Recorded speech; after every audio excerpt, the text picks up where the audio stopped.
কৃষ্ণা সাহা মহাশয়, এছাড়াও আমাদের পুজো কমিটির সভাপতি কৃষ্ণকর রঞ্জন সাহা থেকে শুরু করে আমাদের সহসভাপতি শ্রী প্রসেনজিৎ ভট্টাচার্য শুরু করে প্রত্যেকেই আমাদের সঙ্গে আছেন।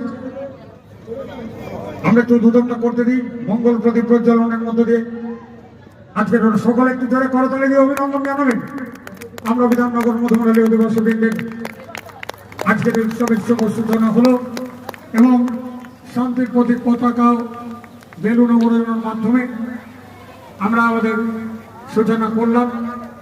আমরা আজকের সুন্দর অনুষ্ঠান শান্তির বার্তা ছড়িয়ে দিতে শ্বেত কাপড় পায়রা আমরা উড়িয়ে দিলাম। শান্তির বার্তা দিকে দিকে পৌঁছে দিতে চারিদিকে শান্তি বিরাজ করুক এই কামনা করি। এবার আমাদের ঐতিহ্য, আমাদের গর্ব, আপনারা সবাই সারিবদ্ধভাবে দাঁড়াবেন। আমরা এবার জাতীয় সঙ্গীত পরিবেশন